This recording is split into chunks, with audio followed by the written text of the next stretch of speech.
Hey guys, it's Kevin with the New Warehouse podcast here at MODEX. I'm in the Resonant Link booth for our collaborative Power Talk series, and I'm going to be joined by my friend J.F. Marchand of UgoWork. JF, what's going on, man? Doing well. Good How to are see you? you. Doing Good to well. see you Doing again. well. Yes. So I know you. I know what you guys do, but some people might not. So why don't you give us a little introduction of you and UgoWork?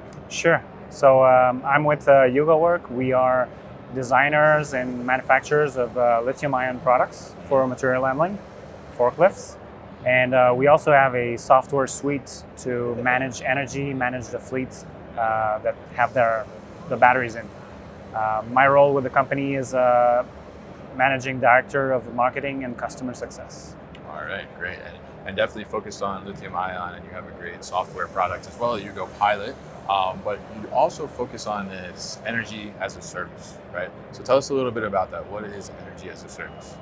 All right. Well, energy as a service is a turnkey solution where customers actually subscribe to a battery service.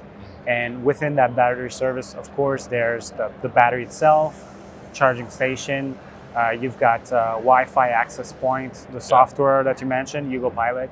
It also comes with customer success manager. So these guys are like industrial engineers who help customers transition from lead acid or propane to lithium. Right. They help them optimize their fleet and things like that. And at the very end, when the product needs to be either replaced or reallocated to another less demanding application or even recycling, it's included in the global energy as a service offer. So it's really turnkey solution for people who want to have access to lithium but don't want to manage it really. Yeah, absolutely. And I think it's such a smart approach to it, and it's all-encompassing, really. I mean, but tell us a little bit about maybe people that aren't familiar, how is that energy as a service program, I guess you would call it, right, differing from maybe the traditional way that you would go out and get energy? Yeah. Well, the traditional way to go lithium is either to purchase through a full capex or through a lease with a dealer. It's intensive on cash to do that because lithium products are more expensive than lead acid products, for example. Right. There's a good ROI that will develop after probably the first life of the lead acid battery because the life length of the lithium is longer. So you would typically need two lead acid products to cover the whole life of a lithium product. Right. So there's a clear ROI, but to get started, to get access to that technology, it's expensive. So by using energy as a service, you turn that capex into OPEX. Yes. So there's more predictability on the cash flow. And since everything is included, those companies who don't want to manage the assets prefer to go for that option. Interesting. And I'm curious, as we look at your customers that have implemented this energy as a service and also lithium, I guess, in general too as well, as they've kind of navigated through that process and are part of this program, what are some of maybe the surprises that they've seen and some of the benefits that they've gained from this? Yeah. Well, the cash flow is probably the thing that brings the energy as a service to their attention. Yeah. But then it makes them understand that there's a clear ROI to do with lithium. So it kind of opens the door to dialogue and learning the benefits of the technology. Yeah. And one thing that I mentioned just briefly is that we have customer success managers, we have cloud services. So customers who engage with us are surprised with the level of proactivity that we can have because the batteries communicate with the cloud. We know what's happening. And since we're still owner of the asset in that business model, we want to make sure that the asset will be working for the customer, and that it actually must work for us to get paid because that's part of the agreement with the customer. Right. So it's a win-win situation. We want the asset to work so that the customer pays us, and the customer wants the asset to work so that their operation is running. So it's really a win-win. Yeah, absolutely. And I think that's a great thing. And to be able to manage that more closely too, like you said, on the cash flow perspective, and also just have greater visibility into what's happening around energy within your facility, within your operation, and that fleet that you have too, I think is such a great thing there. So if we look at lithium ion, which you guys are focused on, right? We obviously, we've we've talked a few times in the past, right? And we always kind of catch up on what's going on with lithium ion, and we see, lithium ion being talked about more as well.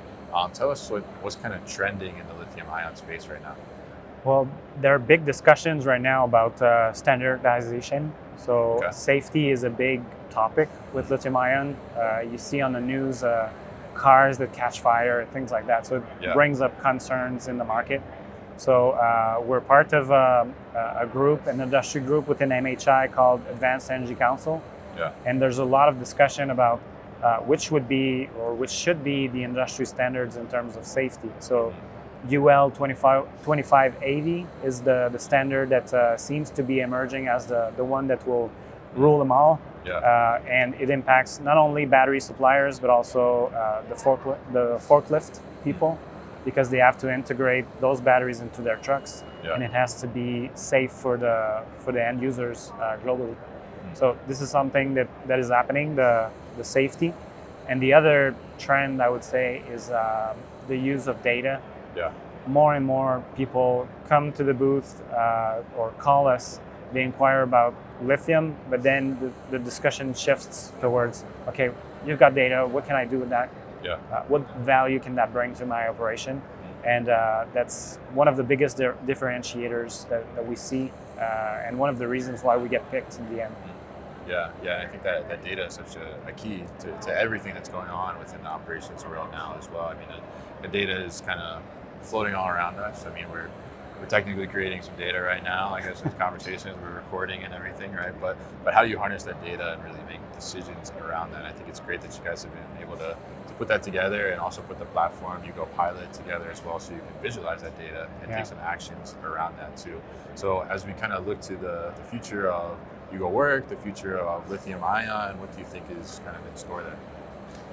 Well, centralization is probably one thing that will happen in the future. Okay. Data is coming from everywhere. Yeah. Everyone has their own platform. There are aggregators of data. And when you go to the end user or the people who uses the data, they don't want to be logging into 5 different platforms to access their KPI and try to link or bridge what's happening between one and the next. So integration between the energy data, the charger data, the building power demand, forklift data, telematics, even WMS. So these sources of information will eventually have to all gather into the same place where the user will have one main dashboard that tells them exactly what to do and what actions to take. Yeah. So I think that's what we're going to see in the upcoming ProMats and MODEX. Definitely, yeah. I think that's a great thing to be able to look at that and see that. And I love that you're, even though the core of your business is that energy aspect, right? But you're taking that kind of holistic approach in a sense, and thinking about everything that's going on around that energy, and how do we improve that and make the operators' lives easier and better, and make those decisions smarter. Yeah, and that the whole energy as a service concept fits well with that philosophy of integrating everything together. One of the strongest customer testimonials that we got was at the very beginning. Our CEO was really proud to explain the features of the battery and everything. He was really keen about the controller and BMS. And our first customer, one of our first customers, just said, "I see that you're passionate about your battery, but honestly, what I prefer about it is that I never hear about it." So the peace of mind, the continuity of operation is what the customer needs. They need to make informed decisions, but they don't need to be informed about all those small details that really don't matter. Yeah, absolutely. And I think that's a great thing to know when you put something in place. You don't want to worry about it, you just want it to work, right? And I think that's such a great thing to give that peace of mind. So JF, it's been a pleasure to talk to you here. And if people want that peace of mind, they want to get some UgoWork energy as a service in their life, what's the best way to do that? Well, UgoWork.com. We've got contact form, a lot of information there. We're active on LinkedIn as well. So UgoWork, you'll find it. And if the viewers are still in MODEX, we're here until Thursday. So our booth is in Hall C.